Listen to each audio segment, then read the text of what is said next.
Chers amis, bonjour. Aujourd'hui, je vous parle avec une certaine gravité puisque je vais aborder la question du harcèlement et de ce qui s'est passé dans l'Académie de Versailles.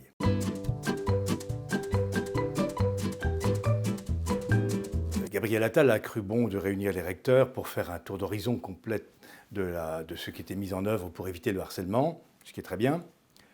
Ce qui est moins bien, c'est qu'il a cru utile de le faire sous caméra et de faire de la politique spectacle, ce qui pourrait paraître déplacé. Mais passons.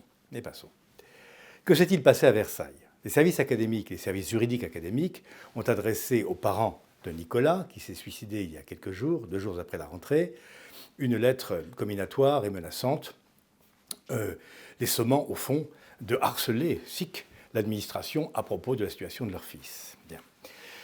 Cette lettre a été produite sous l'autorité du recteur, qui était Madame Avenel à l'époque, je dis du ci-devant recteur, puisqu'elle est partie depuis dans le privé.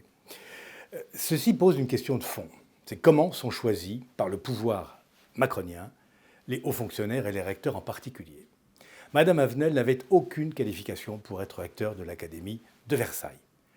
Traditionnellement, les recteurs de l'Académie de Versailles, qui est la plus grosse de France, puisqu'elle scolarise plus de 10% des élèves de France, traditionnellement, les recteurs donc sont choisis après une longue carrière rectorale et une expérience certaine et vérifiée de leurs compétences académiques. Madame Avenel avait une seule propriété, c'était d'avoir été camarade de promotion, de la promotion Sangor de l'ENA, en même temps que le président de la République. On voit bien où ce genre de copinage nous conduit. Madame Avenel, pas plus dans l'affaire Paty d'ailleurs que dans l'affaire de Nicolas, n'a pas mesuré correctement la portée de ce qu'elle avait à faire en tant que recteur, représentant de ministre dans une académie. Donc, je ne cherche pas à accabler cette dame qui est partie, je cherche à expliquer à M. Gabriel Attal que dans le choix des recteurs, ces recteurs, les siens, bien sûr, c'est le président de la République qui signe le décret pris en Conseil des ministres, mais enfin, c'est évidemment le ministre qui choisit les recteurs généralement. Il doit vérifier plusieurs choses, et c'est l'ancien directeur d'encadrement qui lui parle. 1. Les qualifications des gens. Il faut que les gens soient qualifiés pour diriger une académie dont le budget est 2 fois supérieur, par exemple, au budget du ministère de la Culture, et qui a autant d'élèves que le Danemark. Donc la qualification professionnelle. Ensuite, la compétence. Et enfin, se pose la question de la formation à l'emploi.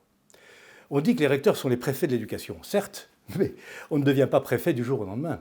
On devient préfet après un long cheminement administratif qui est en même temps une formation en passant par pratiquement toutes les fonctions, tous les emplois et tous les grades du corps préfectoral. Les recteurs, eux, sont directement nommés à la tête d'une académie. Il faut donc probablement envisager leur formation. Et une formation solide, par exemple de 3 mois en immersion totale dans une académie avant même d'être nommé. Et à la suite de cette immersion, les candidats au rectorat pourraient être évalués. C'est tout à fait possible de le faire. Donc c'est un conseil que je donne à Monsieur le ministre, qui ne connaît pas encore bien sa maison.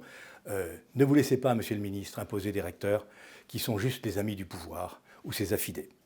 Donc pour la prochaine fois, vous aurez un devoir pour ne pas déroger à la tradition, et ce sera de me rédiger la fiche de poste d'un recteur d'académie, et vous pouvez vous aider de ChatGPT. Je vous remercie.